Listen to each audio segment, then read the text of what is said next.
물론 여긴 국민 라디오.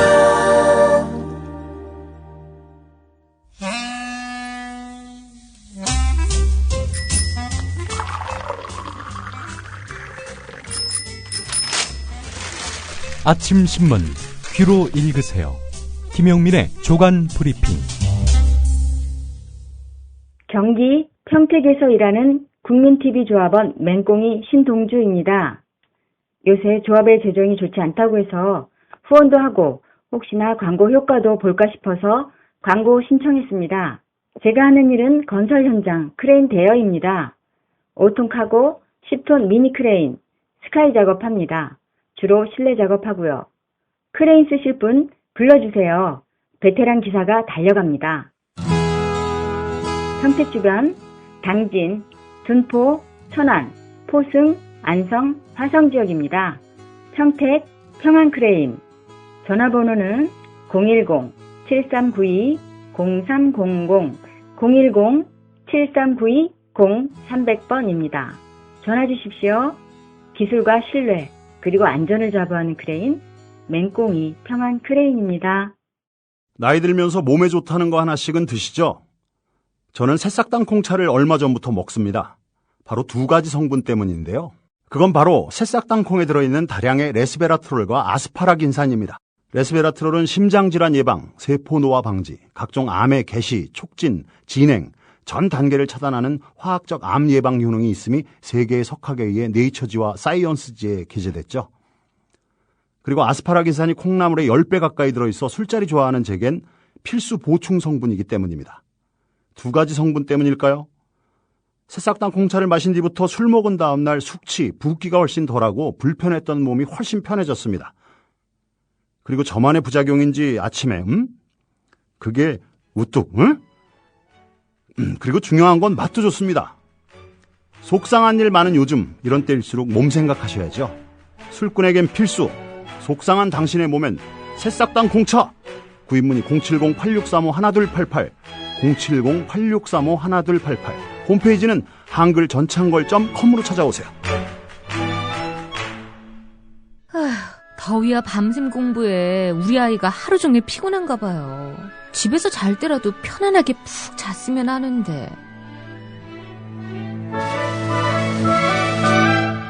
이제 우리 아이 방을 자연 휴양림으로 만들어주세요. 피톤치드 캡슐 톡톡. 강력한 천연 항균은 기본. 피톤치드의 향기로움을 더해 기억력과 집중력을 향상시킵니다. 베개에 톡톡, 이불에 톡톡. 피톤치드와 함께 편안한 잠자리 톡톡. 검색창에 네이처 아이를 검색해보세요. 전국 약국에서도 판매 중입니다. 아참, 수익금의 일부는 국민TV에 후원됩니다. 참고하세요. 네, 9월 22일자 조간신문에 난 주요 기사 먼저 살펴보겠습니다. 김용민 PD의 조간 브리핑입니다. 안녕하십니까? 네, 안녕하십니까? 예. 한겨레 구면인가요? 예. 연탄 얘기가 나왔습니다. 예. 서민 경제의 주름살이 깊어지면서 연탄 수요가 다시 증가한 것으로 나타났습니다. 복지재단인 밥상공동체 복지재단 서울연탄은행이 지난 5월부터 8월까지 조사해서 발표한 2014년 연탄 사용 가구 조사와 대책. 이것을 보면은 2011년 15만 7,700여 가구로 집계된 연탄 사용 가구가 올해 6.8% 늘었다고 합니다. 사실 2006년에 27만 100여 가구로 최고치를 기록했었는데 이후에 감소세를 보였어요. 그러다가 올해 조사에서 다시 증가세로 돌아선 겁니다. 연탄을 쓰는 3분의 1 이상은 기초생활 수급 가구입니다. 연탄을 사용하는 가정의 80% 이상이 사회적 약자 가구라는 그런 이야기인데, 그럼에도 정부는 가격 인상을 검토하고 있다고 합니다. 예. 연탄값이 오를 수 있는 가능성이 높군요. 예. 한겨레 기사를 보겠습니다. 신문에는 안 났고요. 인터넷판으로 나왔는데 단독이라는 표식이 달렸네요. 희귀, 난치성 질환 가운데 루게릭병, 잘 아시죠? 이 루게릭병에 대한 사회적 관심을 갖자는 취지로 전 세계적으로 유행한 아이스버킷 챌린지 캠페인. 얼음물 뒤집어 쓰는 그런 건데, 박근혜 대통령 또 누군가로부터 지목을 당했는데 본인은 아이스버킷 챌린지를 직접 하진 않았고 돈을 기부하는 방식으로 참여했습니다. 그렇게 물을 뒤집어 쓰든지 아니면은 기부하든지 둘 중에 하나 선택하는 건데요. 예. 그런데 정부가 내년도 예산안에서 관련 예산을 오히려 삭감한 것으로 드러났습니다. 새정치민주연합 김용익 의원이 보건복지부로부터 받은 자료를 보면은 정부는 루게릭병 같은 희귀 난치성 유전 질환자 의료비 지원 내년도 예산을 올해보다 30억 줄인 267억으로 편성했다고 합니다. 이 사업은 박근혜 정부 들어와서 계속 줄어들고 있다고 하는데 말이죠. 박근혜 대통령은 겉으로는 희귀 난치성 질환자를 위하는 것처럼 이렇게 아이스버킷 챌린지 캠페인에 동참해 놓고는 뒤로는 오히려 관련 예산을 삭감했다는 겁니다. 예. 박근혜 대통령이 낸 돈이 30억 원은 아니죠. 아니겠죠. 내가 이 돈 냈으니까 이만큼 줄여도 된다. 뭐 예. 그러지는 않았을 것 같고요. 뭐 확인이 안 됩니다. 얼마를 내셨는지.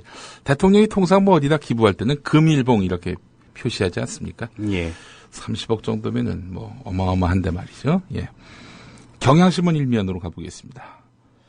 국가 채무 가운데 세금으로 갚아야 하는 채무가 있습니다. 바로 적자성 국가 채무입니다.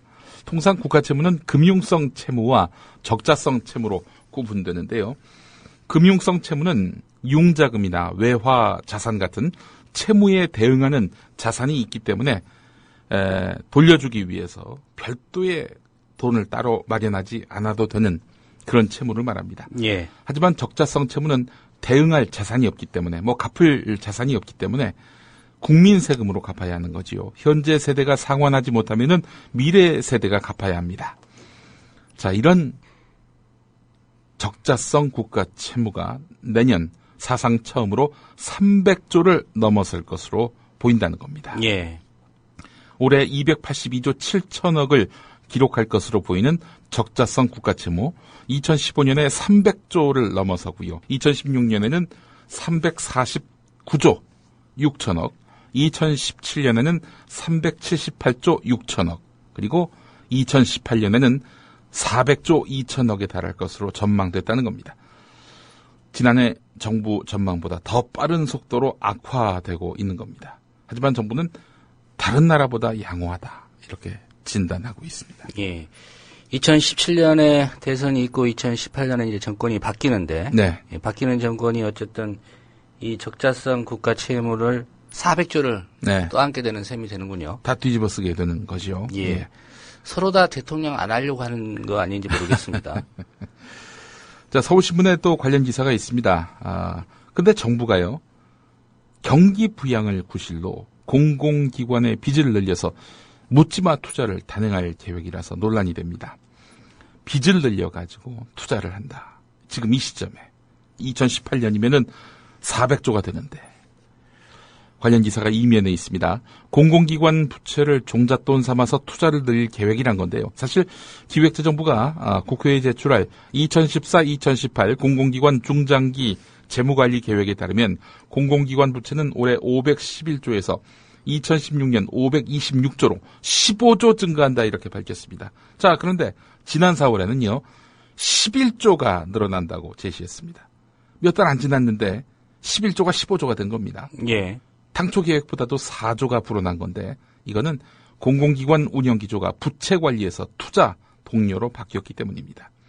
뭐 뒷감당 이런 거 신경 쓰지 말고 우선 경제가 살아나야 하니 투자나 열심히 하자. 지금 그런 거죠. 이에 대해서 전성인 홍익대 경제학부 교수는 국내 총생산 GDP 대비 정부 부채 비율이 1990년대 중반 60%대에서 나중에 200%대로 치솟은 일본의 전철을 우리가 밟을 수도 있다.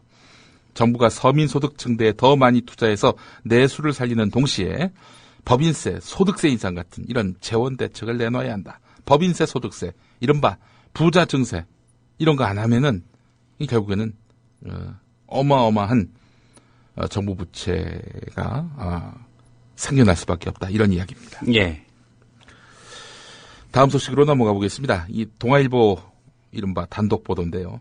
박근혜 대통령의 비선 실세 의혹 당사자인 정윤회 씨가 검찰 조사를 받았는데 세월호 침몰당인 박근혜 대통령이 자신을 만나고 있었다고 암시하는 기사를 쓴 가토다스야 일본 산케이 신문 서울 지국장을 처벌해달라 이런 의사를 밝혔다고 합니다. 처벌해달라 여기에 밑줄을 그을 수밖에 없는 이유는요. 이 사건이 명예훼손 사건 아닙니까? 예. 명예훼손죄는 피해자가 가해자의 처벌을 원하지 않는다고 밝히면 처벌할 수 없는 반의사불벌죄입니다. 피해 당사자의 의사가 매우 중요한 범죄인데요. 청와대는 산케이가 입에 담기도 부끄러운 것을 기사로 썼으며 엄정하게 끝까지 책임을 묻겠다. 또 이렇게 밝혔단 말이죠. 자, 청와대와 정윤회 씨 모두 현재 이 산케이 서울지국장에 대한 처벌 의사를 분명히 했기 때문에 처벌로 갈 가능성이 높아 보입니다. 그러나 예. 정말 처벌한다면 어떻게 될까요? 후폭풍, 역효과 이거 예상할 필요가 없는 문제입니까? 자, 다음 소식으로 가보겠습니다. 경향신문 3면 기사입니다. 새정치민주연합 문희상 비상대책위원장이 세월호 유가족 유민아빠 김영우 씨에게 전화를 걸어서 여야 협상과 관련해서 도와달라 이렇게 당부했습니다. 한편 김영우 씨는 박영선 원내대표와는 다르게 문희상 위원장은 사실상 당선되자마자 나에게 전화를 했다. 그만큼 우리 의사를 여당에 같이 표명하겠다는 뜻 아니냐라면서 기대감을 표시했는데요. 김영우 씨는 문희상 위원장이 수사 기소권을 진상조사위원회에 부여하는 방안에 대해서 회의적인 입장을 보였죠. 이에 대해서 수사 기소권을 우리가 포기하게 될 경우 거기에 준하는 법안이 반드시 있어야 한다 이렇게 말을 했습니다. 진상조사위에 수사 기소권 부여를 유일한 안으로 제시했던 유족의 입장이 다소 완화된 것 아니냐 이렇게 풀이된다라고 경향신문이 보도하고 있는데요. 예.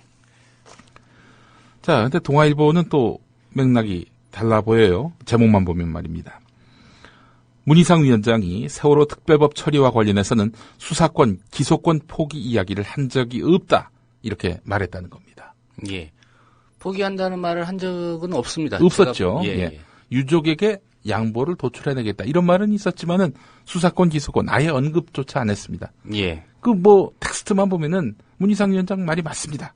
자, 그렇다면 정말 수사권, 기소권 이것이 포함된 진상조사기구 출범 이런 세월호 유족들의 요구안을 받아들이겠다. 반드시 정부 여당을 상대로 해서 관철해내겠다. 이런 이야기일까? 그건 아닌 것 같습니다. 예.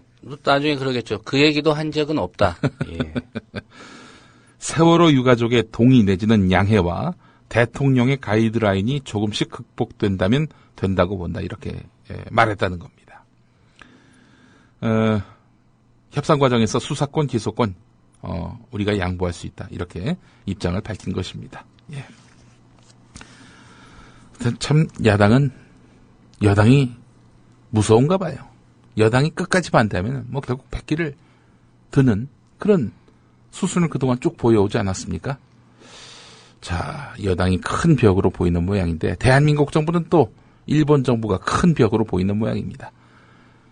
이 기사를 소개해드리죠. 경향신문 6면에 실린 기사인데요. 위안부 먼저 해결. 이렇게 그동안 우리 정부가 주장해오지 않았습니까? 근데 이것을 내려놓는 정부다. 제목이 이렇습니다. 여전히 청와대는 위안부 문제의 진전이 중요하다는 입장을 유지하고 있는 것으로 보이지만은 무게감은 예전 같지 않다는 겁니다. 이미 한일 양국 사이에는 다양한 레벨의 외교 접촉이 줄줄이 잡혀 있습니다. 이번 주 유엔 총회에서 우리 외교부 장관이 일본 외상을 만날 가능성이 높고요.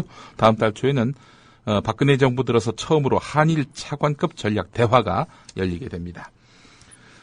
하지만 일본 정치권과 극우 단체들은 요지부동입니다. 최근에 아사히 신문의 위안부 관련한 일부 기사 취소 사태 이후에 아예 위안부를 동원하는 과정에서 강제성이 없었다. 이렇게 목소리를 높이고 있습니다. 위안부 문제에 대한 일본의 태도가 어느 때보다도 강경해진 지금 우리 정부는 이런 일본에 대칭돼서 너희들 그런 식으로 나와봐. 우리가 가만히 있을 것 같아. 이래야 되는데 거꾸로 한일 관계 개선을 위해서 애를 쓰고 있단 말이죠. 그렇다면 지금까지의 대일 외교가 전략적으로 실패였음을 인정하는 것 아니냐? 이런 얘기가 가능합니다. 예. 한일 관계에 정통한 외교 소식통은 지금 같은 분위기라면 자칫 위안부 문제를 어설프게 타협할 가능성도 있다. 이러면서 우려를 표시했습니다. 경향신문 또 보겠습니다. 14면 기사인데요. 정부와 한국수력원자력이 원자력발전소 비리전력자에게 한국수력원자력 납품업체 성적서 위조 변조 관리 감독 업무를 맡긴 것으로 확인됐다는 보도입니다. 특히 한 직원은 과거 서류를 위조했다가 적발된 적이 있지만 최근까지 서류 위조 여부를 확인하는 업무를 하고 있었다고 합니다. 완전 고양이한테 생선을 맡긴 거 아닙니까? 예. 기본적인 신뢰가 안 돼 있는 사람한테 국민의 생명과 재산, 이런 안전에 관한 매우 중요한 그런 관리 감독 업무를 맡겼다는 거 아니에요. 정부는 원전 품질 서류 위조 사건 재발을 막기 위해서 제3기관의 품질 서류 재검증 제도를 지난해 10월에 도입했는데요. 국제 공개 입찰 결과 영국의 로이드사가 선정이 됐습니다. 로이드사, 그냥 통째로 들어와서 할 수는 없어서 국내 업체 3곳과 12명의 인력 지원 계약을 맺었는데 여기에 비리 인사가 있었다는 겁니다. 다수의 검증 인력이었다고 하는데 말이죠. 예. 당신들이 위변조 해봤으니까 잘 알 거 아니야? 예. 골라내봐. 이렇게 맡긴 겁니까? 글쎄, 사실 해커 수사를 할 때 전직 해커들을 경찰이 많이 고용하지 않습니까? 예. 그런 원리인지는 모르겠습니다. 예. 서울신문 일면으로 가보겠습니다. 경찰이 황우석 전 서울대 교수가 이끄는 민간 연구기관에다가 경찰견 복제 프로젝트를 맡기기로 한 것으로 확인됐다는 내용입니다. 경찰견 복제 프로젝트는 정부 예산 10억 원을 투입해서 1년 내에 최상급 외국 멍멍이의 체세포를 확보해서 폭발물, 마약 탐지, 이런 수색에 활용하는 특수 목적견 40마리를 복제하는 사업입니다. 자, 근데 황우석 박사 하면은 과학사에 남을 최악의 사기극의 장본인 아니냐? 그래서 정부 사업을 맡겨서는 안 된다는 의견이 있는가 하면 언제까지 과거에 얽매여서 연구 능력, 그분만 갖고 있는 그런 연구 능력을 사장시킬 것이냐? 이런 반론이 지금 맞서고 있는 형국입니다. 예. 교육에서는 특목고가 나오는데 걔는 또 특목견이 나오는군요. 예. 경찰. 예. 박근혜 정부가 지역 관광사업 육성을 위한 예산을 영남권에 몰아줬다는 지적이 나왔습니다. 지난해와 올해 상반기까지 집행된 관광진흥개발기금의 39%가 대구, 경북, 부산, 울산, 경남에 편중됐다는 얘기입니다. 새정치민주연합 박혜자 의원이 문화체육관광부로부터 2013년부터 올해 6월까지 교부된 관광진흥개발기금 시도별 집행 현황을 파악해봤더니 이렇게 나왔다는 겁니다. 아니, 부산, 울산, 경남, 대구, 경북에다가 전체 기금의 40%를 이렇게 몰아줬다. 이건 말 그대로 몰아준 거 맞죠? 특정 지역의 관광산업 발전을 위해서 기금을 몰아주고 있는 것은 아닌지 의심스럽다는 그런 평가에 설득력이 실립니다. 사실 얼마 전에 호남 인사들이 호남 인사 소외, 예, 이거 너무 심하다, 개선해달라 이렇게 요구하지 않았습니까? 인사뿐만 아니라 이 관광진흥기금 역시 영남에 쏠렸다는 그런 평가를 지울 길이 없습니다. 예. 호남에 가지 않아서가 문제가 아니라요. 예. 전체의 40% 정도, 39%니까요. 예. 대구, 경북, 부산, 경남, 울산에 편중이 됐고, 예. 호남을 제외하고 수도권, 충청, 강원 이곳에도 안 갔다는 얘기 아닙니까? 예. 적게 갔다는 얘기겠죠. 예. 자, 한겨레 기사 하나 더 보겠습니다. 특혜 이야기를 해서 연관지어서 소개해드리려고 하는데요. 중소기업의 가업 상속 공제 대상을 크게 확대했지요.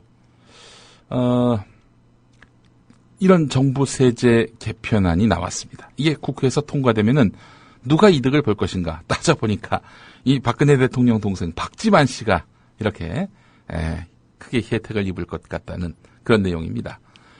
박지만 회장의 아들들이 뒷날 주식을 상속받을 때 수혜 대상이 될 것으로 보인다는 겁니다.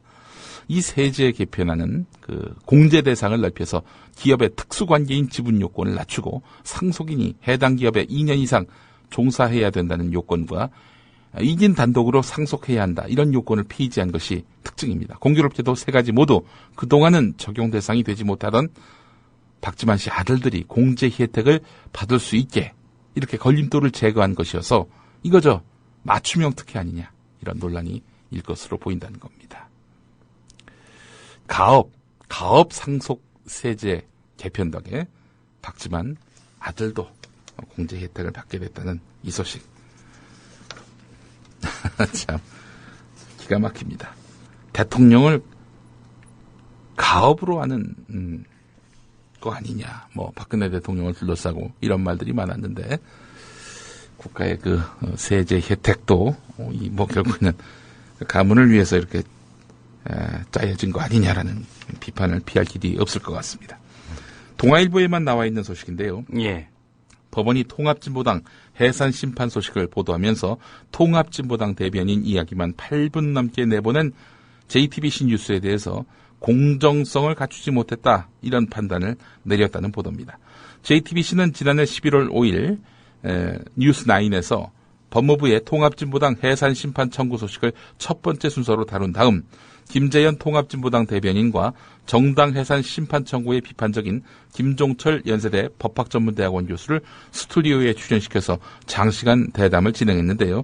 이에 대해서 방송통신위원회가 이 김재현 대변인 등의 출연과 대담 내용이 통합진보당 측 주장 전달에 편중돼 공정성을 잃었다면서 올해 1월에 프로그램 관계자에게 징계 그리고 경고 조치를 내렸습니다. 자, 그렇다면은 다른 종편들이 새누리당에게 유리한 또 그쪽 편에선 입장을 주로 전달하고 있지 않습니까? 그 부분에 대해서는 뭐 이렇게 어떤 입장을 가질지 한번 좀 이것도 짚어볼 일인데요. 한겨레 일면 기사를 계속해서 이어가겠습니다. 양승태 대법원장 재임 3년 동안 대법원의 획일화, 보수화 경향이 강해지고 있다는 그런 내용입니다. 예. 한겨레가 양승태 대법원장 체제에서 나온 전원합의체 판결 59건과 전임 이용훈 대법원장 시절의 전원합의체 판결 95건을 비교 분석해봤더니 소수 의견이 크게 줄었다는 겁니다. 판결 내용도 개인의 권리 구제보다는 국가의 권한 확대 쪽 비중이 커지는 것으로 나타났습니다. 개인의 권리 너무 강조하지 마라. 결국 이들도 다 국가 구성원 아니냐. 국가의 어떤 질서와 이런 체계를 확립하는 차원에서 결정된 것이니까 불만 갖지 마. 이런 식의 판결이 많이 나오고 있다는 겁니다. 이용훈 전 대법원장 시절에는 사회적 관심을 끄는 사건이 종종 전원합의체 테이블에 올라서 대법관들 사이에서 치열한 논쟁이 벌어지곤 했는데 양승태 대법원장 체제에 들어서서는 단순한 법리적 쟁점 정리에 그치는 무색무취한 판결이 줄을 이뤘다는 겁니다. 자, 왜 이렇게 됐을까? 법학자 법률가들은 대법관 구성의 획일화를 꼽았습니다. 최고 법원이 변호사, 교수, 인권단체 활동가 등 다양한 경험을 한 사람들로 채워지는 미국과는 다르게 우리나라는 법관 출신 일색 아닙니까? 게다가 예. 같은 학교, 같은 과 출신 이런 경우가 많고요. 네. 가치관마저 비슷한 사람들로만 지명되고 있다 보니 이런 획일화가 불가피하다는 겁니다. 예. 대법원장 임기가 6년이죠. 예. 이 9월이면 딱 3년을 채웠고요. 네. 3년이 더 남았군요. 네. 예. 참 머나먼 길입니다. 대법원이 이러니 하급 법원은 말할 것도 없는 거죠. 오늘 여기까지 해야 될 것 같습니다. 예. 김용민 PD의 조간 브리핑이었습니다. 잘 들었습니다. 예. 미디어 협동조합 국민TV 뉴스K 앵커 노종면입니다. 정치 권력, 재벌, 특정 지배주주로부터 오염되지 않는 언론, 국민TV가 그 실험을 해나가고 있습니다. 이런 언론이 지속 가능하다면 다른 여러 언론도 따라올 것입니다. 닻을 올린 국민TV, 순항하도록 힘을 실어주십시오.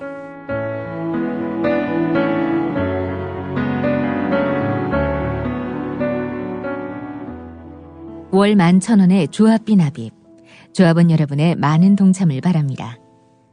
자동납부는 미디어 협동조합 홈페이지 국민.tv 또는 서울전화 3144-0933, 서울전화 3144-7737로 신청하실 수 있습니다.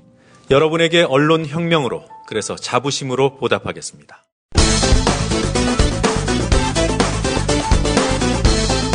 네, 새정치민주연합 원내대변인 박범계입니다. 새누리당이 마침내 국회 선진화법을 무력시키기 위한 꼼수로 국회의장을 상대로 한 권한쟁의 심판 청구를 헌법재판소에 내기로 했습니다. 새누리당 스스로 반드시 필요하다고 하여 지난 18대 국회 마지막 본회의에서 통과시킨 국회 선진화법을 손보려 하거나 왜곡된 해석으로 탈법을 강행하려는 꼼수의 다름 아닙니다. 정말 위헌이라고 생각한다면 헌법 소원을 제기하는 것이 정정당당한 태도이지만 지난 2년 반의 국회를 지켜준 국회 선진화법을 정면으로 부정하는 행위는 차마 하지 못했나 봅니다. 국회 선진화법 때문에 국회가 마비됐다는 김무성 새누리당 대표. 특히 입법 기능을 마비시키고 사실상 정책 실행을 방해하면서 식물국회와 식물정부를 만들므로써 국회 선진화법이라는 명칭과 달리 국회 태행을 부추기는 문제투성이의 법이자 국회 부진화법으로 확인이 되었습니다. 이 나쁜 법을 반드시 통과시키자고 했던 사람은 누구였을까요? 그 사람 역시 원내대표였던 김무성 대표.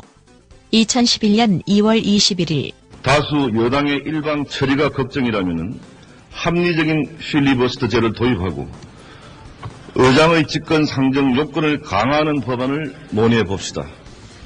우리는 이미 여당과 야당의 자리바꿈을 경험했습니다.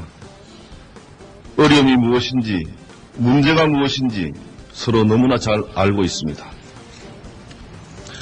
그렇기 때문에 시간을 오래 끌 이유가 없습니다. 이번 임시국회에서 마무리합시다.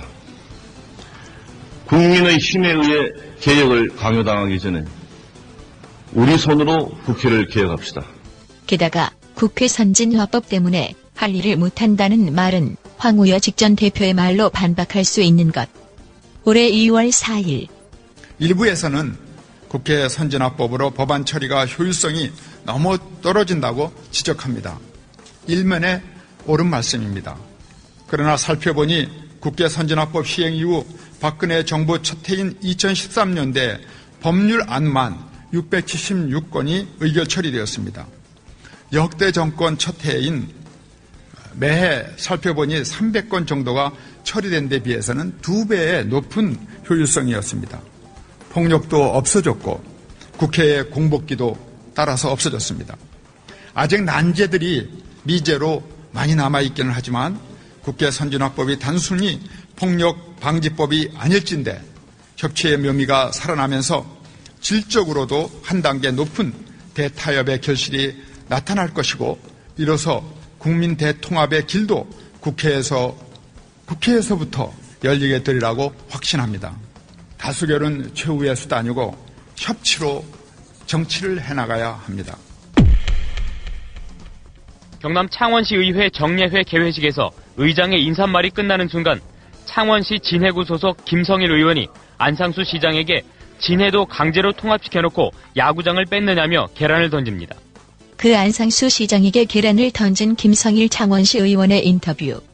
이렇게 흥분된 상태에서 좀 이렇게 지금 사퇴하라고 합니다. 의원직 내놓아라. 어떻게 생각하세요? 사퇴. 힘이 뽑은 시운인데 무엇을 잘못해서 사퇴해야 되는 거예요? 안상수 시장, 여당 대표를 할 때 국회 선진화법을 거듭 강조. 폭력에 맞서야 하는 일이 되어버린 오늘날 국회 현실이 개탄스럽습니다. 더 이상 폭력과 파행으로 얼룩진 부끄러운 역사를 건절하기 위해서는 국회 선진화를 위한 국회 개혁을 시작해야 합니다. 국회 폭력 추방,